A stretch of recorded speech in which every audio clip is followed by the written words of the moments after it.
Goldman सैक्स दोस्तों, ये एक ऐसी कंपनी है जिसने मतलब इन्वेस्टमेंट के मामले में पूरी दुनिया में अपना नाम बना रखा है। फिलहाल इसने एक छोटी सी स्मॉल कैप कंपनी है दोस्तों, SJS एंटरप्राइजेज लिमिटेड, इसमें इन्वेस्टमेंट कर रखी है। इसीलिए अब ये थोड़ा सा स्टॉक लोगों की नज़र में आया हुआ है।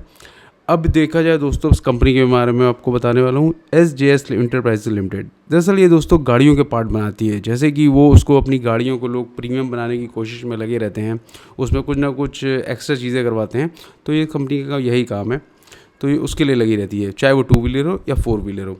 अब ये इलेक्ट्रॉनिक प्रोडक्ट बनाएगी उसके लिए, जो उसको आकर्षक दिखाएंगे। अब थोड़ा सा कंपनी की डिटेल आपको दिखा देता हूँ।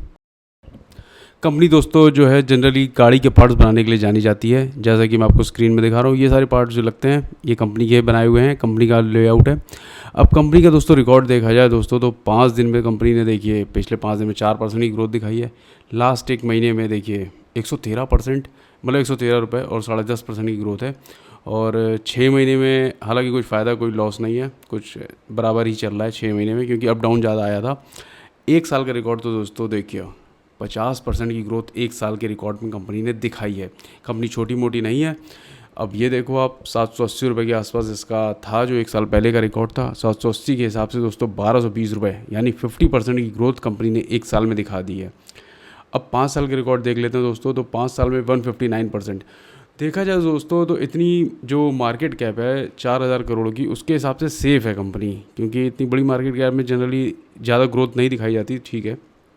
अब देखा ही आपने, जैसे 3820 करोड़ की मार्केट कैप है और बुक वैल्यू 216 रुपये के साथ कंपनी जो चल रही है 763 रुपये। थोड़ा सा महंगा हो गया है इसका मतलब शेयर बुक वैल्यू के हिसाब से।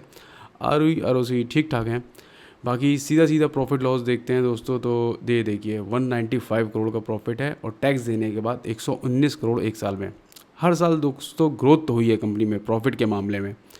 शेयर होल्डिंग पैटर्न दोस्तों, अब जैसा कि आप देख रहे हो, यहाँ थोड़ा सा निराश ज़रूर हुआ आदमी, क्योंकि 2023 के बाद जो ग्रोथ हुई थी तब इन्होंने सीधा अपने शेयर बेच दिए थे। जैसा आप देख रहे हो 51% से सीधा 21%, यानी कि प्रमोटर ने अपने शेयर बेच दिए। अब इसमें ज़्यादातर इन्वेस्टमेंट देखा जाए दोस्तों तो किसकी है, तो फॉरेन इन्वेस्टर भी हैं जिन्होंने पैसा लगा रखा है, और ये भी 2023 के बाद से ज़्यादा हैं। 17% तो फॉरेन इन्वेस्टर, बाकी डोमेस्टिक इन्वेस्टर दोस्तों ये ज़्यादातर म्यूचुअल फंड हाउस हैं, इन्होंने ख़रीद रखा है। बाकी पब्लिक भी है 32% के आसपास।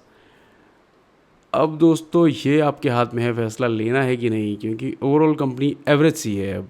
Thank you.